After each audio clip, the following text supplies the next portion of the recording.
is it weird if I just leave my vegetables in my garden until they rot or bolt or something eats them? Do you ever do that? Well, you might not be alone. We're going to talk about that today right here on the Backyard Gardens podcast.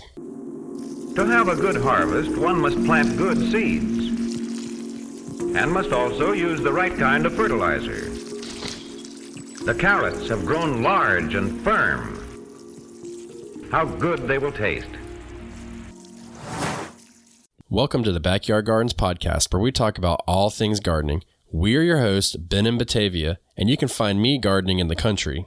And you'll find me gardening in the city. Get ready as we dig deep into this wonderful world of gardening, where we learn to grow and grow for change. Hey everybody, thanks for checking out the Backyard Gardens podcast. If you like what we're doing and you want to continue to support the podcast, head over to our Patreon page to sign up. You can also make a one-time donation using PayPal. Both of these links are in the description. With your support, we can continue growing and helping others in their gardens. See ya. All right, today's show is a listener question, and this is a common question, and I even have an issue with it as well. So have you ever you've seen the question, so you know. Have you ever had this issue at all?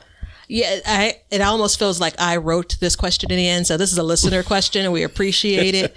I appreciate it because I feel seen. Absolutely, this is it's a guilty space for me too. So yes, yeah. I tend to leave vegetables in the garden longer than they really want to be there.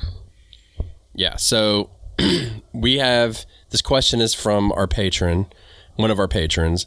And what we have going on here is two things. One is it's Tuesday, and we are actually, if you're listening to this right now, you should go over to YouTube because we are on live chatting with you guys. And two, you remember when we were doing the banana peel chat last week? And or a couple weeks ago, and you were like, I have bananas right now. I just went to go get a cup of water and I got rotten bananas right there. I should probably berry to try, but you know, I don't know if that's going to happen. I went to the store yesterday. I have one that's completely overripe, too ripe for my liking. So it's in the freezer, the banana. But I'm on day 2 of like brand new bananas of varying degrees of ripeness. And I'm expecting them to catch up by the weekend. So yeah, it doesn't take long. Okay, so this is from a Patreon, or from Patreon, and if you'd like to be a patron or on Patreon, whatever, link is below. We do our 4th mini-sode a month on there, and then we have what we have created as the after show. It's the Community Gardens podcast, so check that out. It's exclusive to all patrons.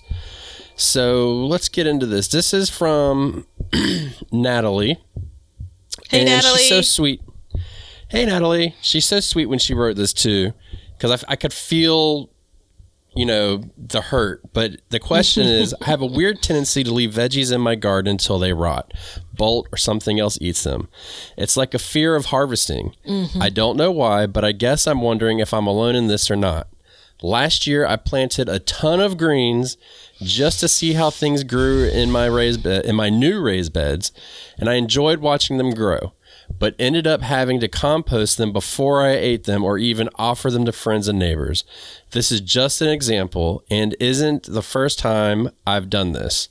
I worry I will harvest too much and then there won't be any left, or I will harvest too early. What the heck is wrong with me?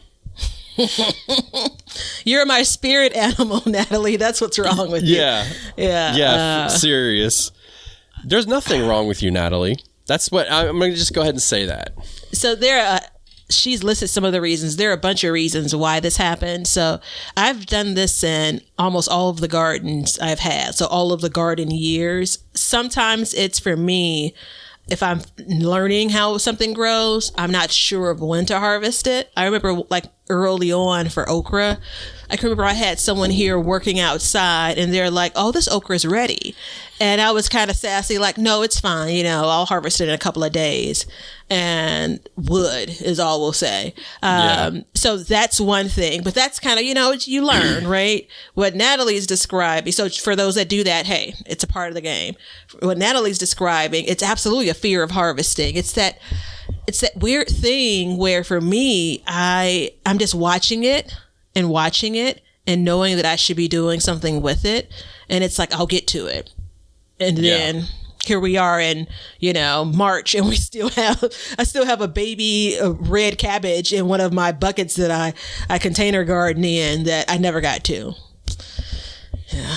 No, and I mean, when I was in military school, there used to be a thing, and it was like, if you did something wrong, when they came, it's like, why'd you do that? You would just say, no excuse, because I really don't have an excuse. I did it, and it's jacked up. But, I think it's natural. I'm actually right now looking for the conversation that she and I had out, because I want to read you the response in a minute to her. But I think it's natural. And for me, what it really comes down to is as I'm harvesting and stuff like that, especially in the winter time, because it can be really hit or miss, because I live in a heartbreak zone, that it could go either way. And I leave it there in hopes of like, okay, I'll harvest it later, so I make sure I can kind of continuously get that harvest. Yeah. Or I planted too much in order to make sure I had enough, and then I just leave them out there because I don't really want to bring them in the house. But at the same time, I know that if I do this, what I'm doing is I'm depleting my garden of nutrients that doesn't need to happen. So I don't go. You know what I mean? Yeah, I hear you. I don't go that technical. There is a layer of the guilt for me is, obviously there's the idea of potential waste, but then it's like, are you planting too much? Do you have too much out there? And the reality is, for single me, maybe, but there are a bunch of ways to manage a big harvest, right? So I always have good intentions. Let's start there. And I'm sure Natalie does too, right? There's always good intentions. And then you end up with bolted lettuce, or luckily for some of these vegetables, they give you a lot of time, like summer vegetables, your peppers and your tomatoes. You can harvest a lot of those at varying times. And I'm pretty good about those vegetables. It's some of the others that I'm not so great at. And yeah, I mean, I wish I could help and give some advice on how to get out of this, but right. I'm stuck in the thick of it, Yeah. Well, so I did give her some advice. Like I said, and give us advice. Well, no, hold on. I'm not going to do it just yet. I want to talk about it for a minute. I'm not trying to just give it all away, but no, seriously, I think it's a lot of times people think that they're alone in this thing, and typically gardening is not something where you go and you walk down the street and you can talk to anybody about. So you don't really know what's going on. Yeah. And so, I replied to her like, you're 100% not alone. Like, I do it all the time. And, my goal is to do it less and less. But if you go back to my goal for the year, you're going to notice that wasn't one of my goals, because I just can't bring myself to like make it happen. So for instance, right now I have a Napa cabbage out in my garden. I've never grown it successfully. It's looking good, but it hasn't formed that typical head, that you see in the garden. But it's still got edible leaves on it. And in my head, I know that it's not going to make it much longer. You know what I mean? One or two things is going to happen. It's just going to give up because of the cold, or it's going to bolt, because right now we're getting into like wild temperature swings, which is when things start to bolt. So, do I harvest it? Do I leave it? Do I wait for it? What is it? This is especially for me for greens, because greens you can just let sit, right? Yeah. And they just grow and grow and grow, supposedly.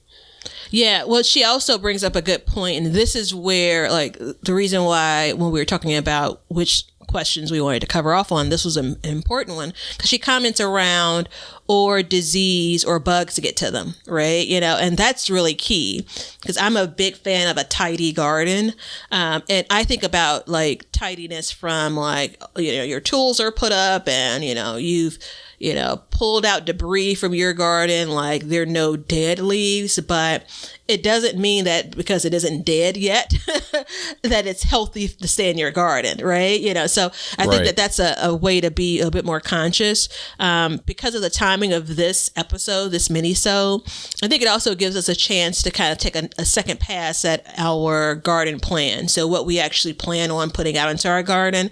And I'm not going to pretend as if I'm going to document all of the things that I kind of let go past their prime. But you have those things in your mind, right? You know? Yeah. So take a look at your list of what you're growing. And did you really get to the 3 cabbages that you had in the garden last year? If you didn't, do you have plans to get to the 6 you plan on putting into your garden this year?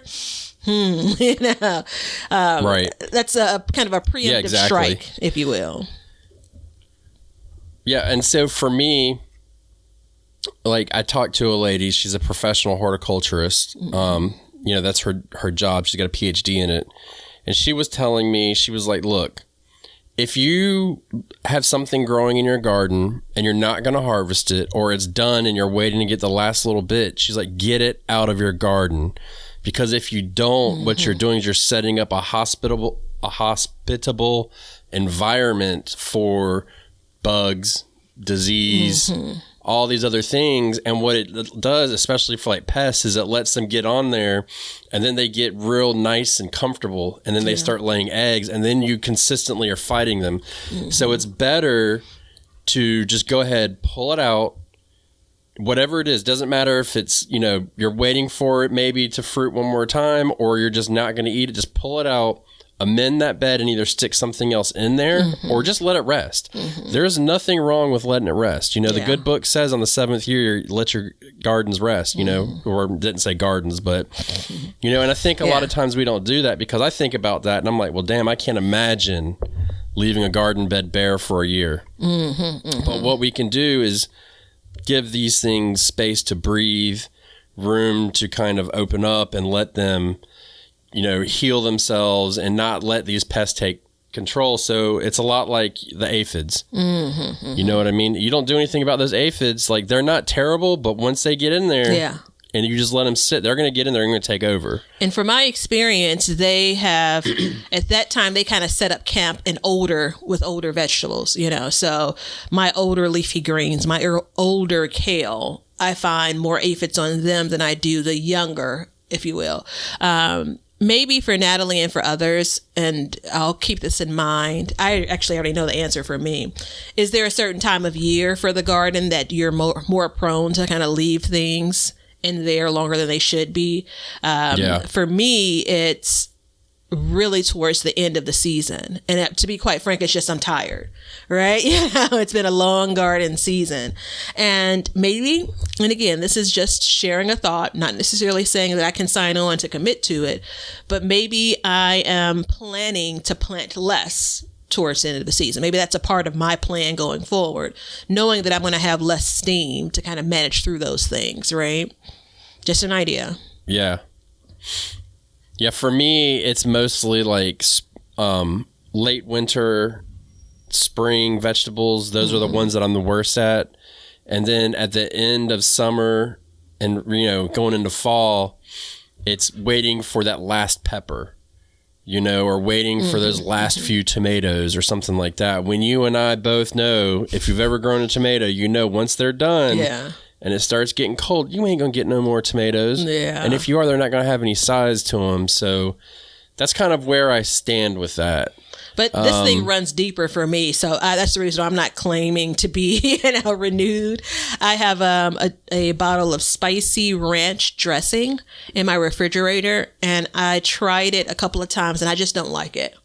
Right? It's the wrong bit of creaminess and spice for my liking, but I can't bring myself to throw it away because it's kind of like, it's still good. Right. It's a whole bottle of dressing. And I was sitting here thinking like, maybe I'll use it as some type of like mayo for like, you know, a burger or something, right? It's kind of like, now I'm forcing this stuff down, you know, and it's very similar to like you talked about the cabbage. Like the cabbage isn't quite to the place where you feel like it's done, but you can enjoy it all the same now, right? And so you're waiting, and I guess it is different because you haven't decided you don't like it, but you're waiting to figure out a thing and either harvest it now in this instance for you and your cabbage, or toss out the dressing for me.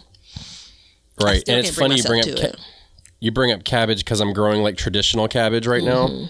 And I've been checking them.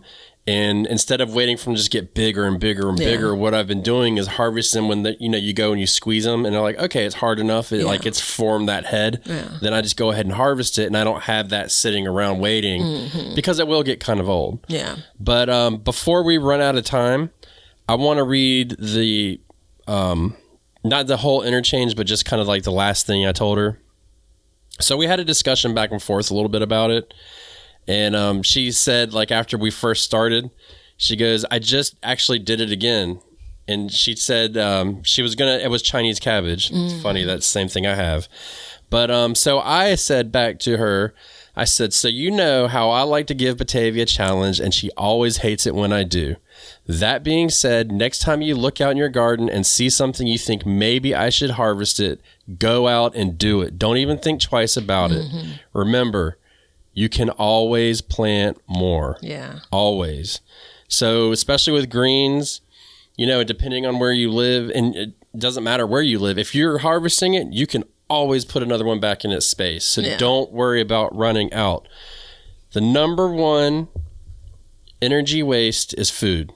That's the number one waste in our country. So we want to make sure, and I'm preaching to the choir, like I'm just the same thing. So, and I've been trying to get better about it, is pull them out of your garden and put it back, put something in its place. If you're really worried, if your concern is not having something to harvest, then do that. Otherwise, just try and stay on top of it, And I think, and she said she was going to do it. I need to follow up with her.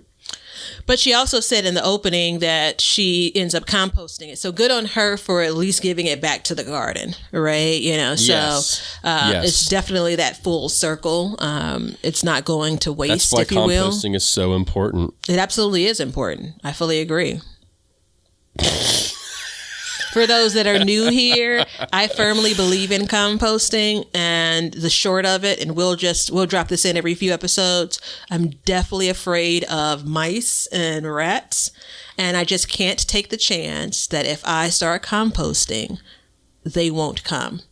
So I've just decided to buy compost. They will come. Yeah, exactly. And I don't want to have to toss my entire garden out, because that's the level we're at. No. But anyway, good on Natalie and others that find a way to don't do that. use. So I mean, that's.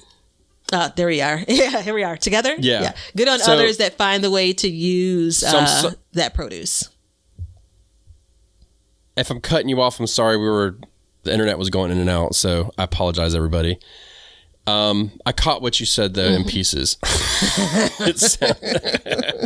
Can you hear me now? It's all good. Yeah. But I mean, if you have this issue, like I'm gonna say it right here, right now. I'm gonna do the same thing. I'm gonna look out in my garden, and every time I look out there, I'm gonna say, "Hey, I'm gonna harvest that." Then I'm gonna go do it. I'm not even gonna think. I'm just gonna go do it. Whatever. Who cares? Whatever. If my goal, what's your goal of gardening? Right? What's your goal? To produce food. To consume, yeah. So then go get it. I mean. Oh wait, you've been waiting on this. I'm sorry. There you go. Not really. But I think it's a very important question, and it's good on people to come out and admit that they do something like that. I think it's very powerful, and I think it's important that everybody out there that's listening, you all know. I want you to know. At least in my eyes, you're not alone. I do it with you. So let's try not to do it. Yeah. Right? Yeah. So look, I gave Batavia 20 minutes this year, and we're almost out of time. So if you want to leave us a question, there's two ways to do it. You can email us through backyardgardenstv.com, or you can become a patron and send us a message on there. And we'll answer your question on Patreon, and we can get back to you and do something like this.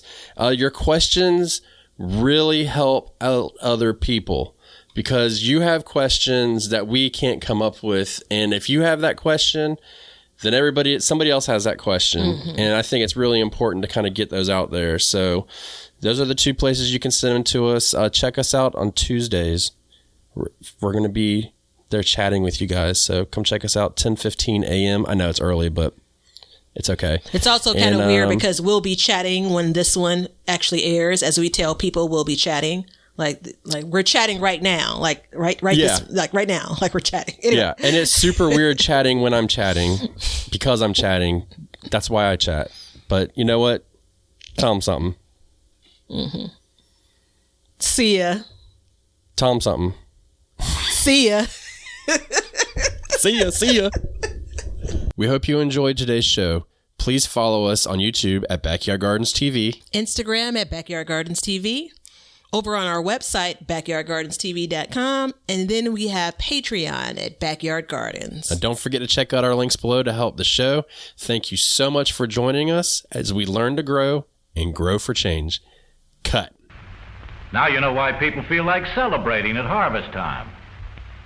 All over the world, people have feasting and good times when the crops have been gathered in. Hey, everybody. Thanks for checking out the Backyard Gardens podcast. If you like what we're doing and you want to continue to support the podcast, head over to our Patreon page to sign up. You can also make a one-time donation using PayPal.